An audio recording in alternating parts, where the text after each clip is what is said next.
KPCC president സ്ഥാനത്ത് നിന്ന് K സുധാകരനെ നീക്കാൻ ഹൈക്കമാൻഡ് ഏറെക്കുറെ തീരുമാനിച്ചുവെന്നും അദ്ദേഹത്തിൻ്റെ സ്ഥാനത്തേക്ക് വേറെ 6 പേരുടെ പേരുകൾ പരിഗണിച്ചുകൊണ്ടിരിക്കുകയാണ് എന്നുമാണ് മനോരമ അടക്കമുള്ള മാധ്യമങ്ങൾ റിപ്പോർട്ട് ചെയ്തത്. മറ്റു പത്രങ്ങളിൽ വരുന്ന പോലെയല്ല. കോൺഗ്രസിൻ്റെ കാര്യത്തിൽ ഏറ്റവും ആധികാരികമായിട്ട് അഭിപ്രായം പറയാൻ അർഹതയുള്ളത്, അതിന് അധികാരമുള്ളതുമായ പത്രം മലയാള മനോരമയാണ്.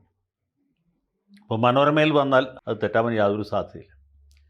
കെ സുധാകരന് ആരോഗ്യത്തിൻ്റെ ചില പ്രശ്നങ്ങളുണ്ട്.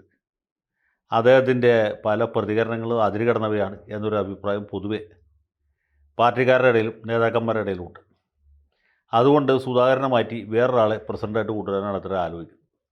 പക്ഷേ യഥാർത്ഥ പ്രശ്നം ഇതല്ല. മുഖ്യമന്ത്രി സ്ഥാനത്തേക്ക് പല ആളുകളും അവർ അവകാശവാദം ഉന്നയിച്ചു കഴിഞ്ഞു. പരസ്യമായിട്ടല്ല, രഹസ്യമായിട്ട്. അതിന് വേണ്ട കരുനീക്കങ്ങൾ തുടങ്ങിക്കഴിഞ്ഞു. VD സതീശൻ, രമേശ് ചെന്നിത്തല, ഒരു പരിധിവരെ കെ സുധാകരൻ, പിന്നെ ഹൈക്കമാൻഡിലിരിക്കുന്ന KC വേണുഗോപാൽ, മറ്റു പലരുമുണ്ട്.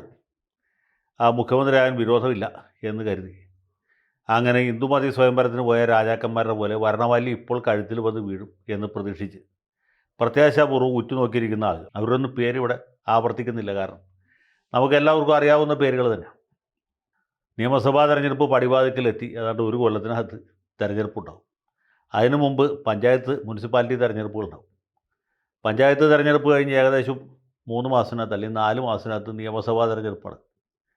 ഇപ്പോഴത്തെ LDFൻ്റെ ഭരണം വച്ചു കാരണഭൂതൻ്റെ ഭരണത്തിൻ്റെ ഒരു ഗുണവാധികാരം കൊണ്ടും UDFന് വലിയ ഭൂരിപക്ഷം കിട്ടും എന്നാണ് കോൺഗ്രസ് നേതാക്കൾ പ്രതീക്ഷിക്കുന്നത് അല്ലെങ്കിൽ പ്രത്യാശിക്കുന്നത്. അപ്പോൾ ഒരാൾ മുഖ്യമന്ത്രി ആവണമല്ലോ. ആരെങ്കിലും ഒരാൾ ഈ ഒരു ത്യാഗം സഹിച്ചാൽ മതിയാവും. അതിനുവേണ്ടി ത്യാഗം സഹിക്കാനുള്ള തിരക്കാണ് അവിടെ നടക്കുന്നത്. ഞാനിപ്പോൾ അതിനെക്കുറിച്ച് ഒന്നും പറയുന്നില്ല. ഇതിനിടയിൽ ഇതിപ്പോൾ പറയാൻ കാരണം എന്ന് വെച്ചാൽ ശ്രീ മുല്ലപ്പള്ളി രാമചന്ദ്രൻ്റെ ഒരു അഭിപ്രായ പ്രകടനം മനോരമയിൽ കേട്ടു. അദ്ദേഹം പറയുന്നത്, കഴിഞ്ഞ നിയമസഭാ തെരഞ്ഞെടുപ്പിൽ പാർട്ടിക്ക് ഉണ്ടായ തിരിച്ചടി, പാർട്ടിക്ക് മുന്നണിക്കും ഉണ്ടായ പരാജയത്തിൻ്റെ ഉത്തരവാദിത്തം ഏറ്റെടുത്ത് പടിയിറങ്ങേണ്ടി വന്ന ആളാണ് താൻ എന്നും താൻ യഥാർത്ഥത്തിൽ ഒരു ബലിമൃഗമായിരുന്നു എന്നുമാണ് അദ്ദേഹം പറഞ്ഞത്. സത്യമാണ്. അദ്ദേഹം മാത്രമല്ല, ഒരു പരിധിവരെ രമേശ് ചെന്നിത്തലയും ഒരു ബലിമൃഗമായിരുന്നു. കോൺഗ്രസ് പാർട്ടി തോറ്റതിന് അല്ലെങ്കിൽ UDFന് ഭൂരിപക്ഷം കിട്ടാത്തതിന് പല കാരണങ്ങളുമുണ്ട്.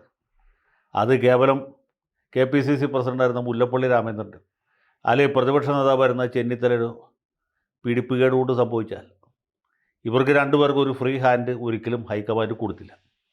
തെരഞ്ഞെടുപ്പ് പടിവാതിക്കലെത്തിയ സമയത്ത് ഉമ്മൻചാണ്ടി ഒന്നാമനായി ഒരു ഉപദേശക സമിതിയോ ഏതാണ്ടൊരു ഉണ്ടപ്പുരി കമ്മിറ്റി ഉണ്ടാക്കി. ആ കമ്മിറ്റിയാണ് തീരുമാനിക്കുക എന്ന് പറഞ്ഞു. അവർക്ക് താല്പര്യമുള്ള ആളുകളുടെ പേര് സ്ഥാനാർത്ഥി പട്ടികയിൽ എഴുതി ചേർത്തു. പിന്നെ പ്രചരണം ഏകോപിപ്പിക്കാനൊന്നും ഒരു സംവിധാനം ഉണ്ടായിരുന്നില്ല. താഴെ തട്ടിൽ സംഘടന വളരെ ദുർബലമായിരുന്നു. ഇതൊക്കെ മുല്ലപ്പള്ളിയും രമേശ് ചെന്നിത്തലയും അടക്കം എല്ലാവരും അംഗീകരിക്കുന്ന കാര്യമാണ്. പക്ഷേ പരാജയം ഉണ്ടായി കഴിഞ്ഞപ്പോൾ മുല്ലപ്പള്ളിയെ പറഞ്ഞു വിട്ടു. ആ സ്ഥാനത്ത് കെ സുധാകരനെ കൊണ്ടുവന്നു. അതുപോലെ രമേശ് ചെന്നിത്തലയെ ഒഴിവാക്കി VD സതീശനെ കൊണ്ടുവന്നു. അതാണ് ഉണ്ടായത്. ഇവിടെ മുല്ലപ്പള്ളി പറയുന്ന വേറൊരു കാര്യമുണ്ട്. അത് 2019 പാർലമെൻറ്റ് തെരഞ്ഞെടുപ്പിൽ കേരളത്തിലെ 19 സീറ്റിലും UDF ജയിച്ചപ്പോൾ, ആലപ്പുഴ ഒഴിച്ച് ബാക്കി എല്ലാ സീറ്റിലും കോൺഗ്രസ് ജയിച്ചപ്പോൾ ഒരാളും മുല്ലപ്പള്ളി രാമചന്ദ്രനെ വിളിച്ച് അഭിനന്ദനം പറഞ്ഞില്ല. അതിൻ്റെ മുഴുവൻ ക്രെഡിറ്റും രാഹുൽ ഗാന്ധിയുടെയും സോണിയാഗാന്ധിയുടെയും അക്കൗണ്ടിൽ എഴുതി വെച്ചു. അല്ലെങ്കിൽ UDFൻ്റെ പൊതുവായ അക്കൗണ്ടിൽ അതിലെ പേരേഡിൽ രേഖപ്പെടുത്തി. ഒരാളും മുല്ലപ്പള്ളിയെ അഭിനന്ദിച്ചില്ല. 2021 നിയമസഭാ തെരഞ്ഞെടുപ്പിൽ പാർട്ടി തോറ്റു കഴിഞ്ഞപ്പോൾ ആ പാപഭാരം മുഴുവനായിട്ട് മുല്ലപ്പള്ളി രാമചന്ദ്രൻ്റെ പെടലേക്ക് വെച്ച് കെട്ടുകയും അദ്ദേഹത്തെ ഇറക്കി വിടുകയും ചെയ്തു എന്നാണ് പറയുന്നത്. അദ്ദേഹം പറഞ്ഞത് ശരിയാണ്. ശരിയുമാണ്, തെറ്റുമാണ്. വേറൊരു പ്രത്യേകം അദ്ദേഹം ഓർക്കാഞ്ഞ ഒരു കാര്യമുണ്ട്. അത് കോൺഗ്രസ് റെക്കോർഡ് ഭൂരിപക്ഷത്തോടെ അധികാരത്തിൽ വന്ന 2001 തെരഞ്ഞെടുപ്പാണ്. 2001 ശ്രീ AK ആൻ്റണിയുടെ നേതൃത്വത്തിൽ UDF ചരിത്ര വിജയം നേടി. 99 സീറ്റ് ജയിച്ചു. പിന്നെ ഒരു സീറ്റ് റിബലായിട്ട് മത്സരിച്ച MA വാഹിദും ജയിച്ചു. അങ്ങനെ 100 സീറ്റ് തികഞ്ഞു എന്ന് വേണമെങ്കിൽ പറയാം. അത്ര വലിയ വിജയം UDFന് അതിന് മുമ്പ് ഉണ്ടായിട്ടില്ല, അതിന് ശേഷം ഉണ്ടായിട്ടില്ല. ആ തെരഞ്ഞെടുപ്പിൻ്റെ റിസൾട്ട് വന്ന ഉടനെ ശ്രീ ആൻ്റണി കേരളത്തിൽ മുഖ്യമന്ത്രിയായി ചുമതലയേറ്റ അതേ ദിവസം എന്താണ് ചെയ്തത്? അത് മുല്ലപ്പള്ളിക്ക് ഓർമ്മയുണ്ടോ? ആൻ്റണിയും മറന്നു കാണാൻ സാധ്യതയില്ല. പരമസാത്വികനായിരുന്ന അന്നത്തെ KPCC പ്രസിഡന്റ് തെന്നല ബാലകൃഷ്ണപിള്ളയെ കൈക്കല കൂടാതെ എടുത്തു മാറ്റി. എന്നിട്ട് ആ സ്ഥാനത്ത് K മുരളീധരനെ KPCC പ്രസിഡൻ്റായിട്ട് അവരോധിച്ചു. ഈ നാട്ടിൽ നടന്ന കാര്യമാണ്. KPCC ആസ്ഥാനത്ത് നിന്ന് തിരിച്ചു പോകാൻ കാറില്ലാതെ പാവം തെന്നല ചേട്ടൻ ഒരു ഓട്ടോറിക്ഷ വിളിച്ച് വീട്ടിൽ പോയി എന്നുള്ളതാണ് ചരിത്രം. അപ്പോൾ ഇതാണ് കോൺഗ്രസിൻ്റെ ചരിത്രം. തെരഞ്ഞെടുപ്പ് ജയിച്ചപ്പോൾ തെന്നലയ്ക്കുണ്ടായ അനുഭവം, തെരഞ്ഞെടുപ്പ് തോറ്റപ്പോൾ മുല്ലപ്പള്ളിക്കുണ്ടായ അനുഭവം തമ്മിൽ ഒരു വ്യത്യാസമില്ല. ഇനി കുറച്ചും കൂടി പുറകോട്ട് പോയാൽ ഈ കേരളത്തിൽ കോൺഗ്രസ് രണ്ടായി പിളർന്നു. 78 കേന്ദ്രത്തിൽ പിളർന്നാണ്, കേരളത്തിൽ പിളർന്നു. ബഹുഭൂരിപക്ഷം പ്രവർത്തകരും പ്രത്യേകിച്ച് ചെറുപ്പക്കാരും അനുഭാവികളും ഒക്കെ AK ആൻ്റണിയുടെ കൂടെയാണ്. കരുണാകരൻ്റെ കൂടെ വളരെ കുറവ് ആൾക്കാരുണ്ടായിരുന്നു.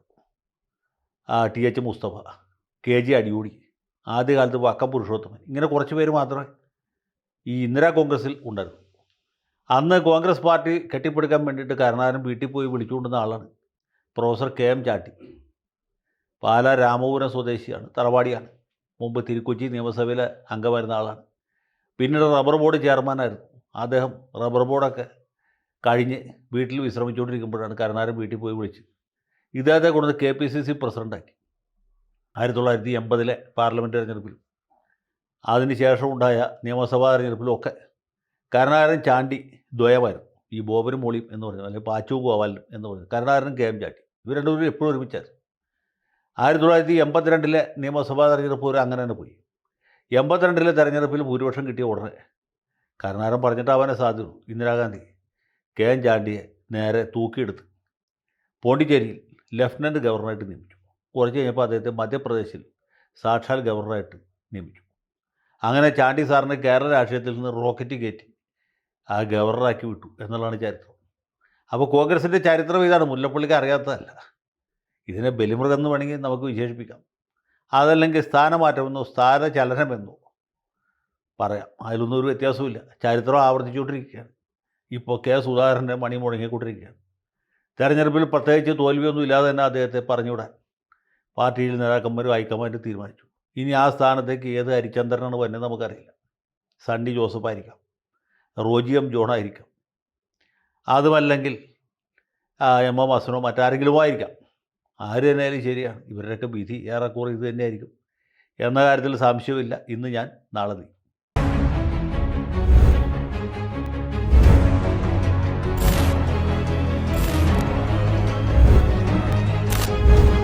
കൂടുതൽ വാർത്തകളും വിശേഷങ്ങളും നിങ്ങളിലേക്ക് എത്താൻ ABC മലയാളം സബ്സ്ക്രൈബ് ചെയ്യുക, ബെൽ ബട്ടണും അമർത്തുക.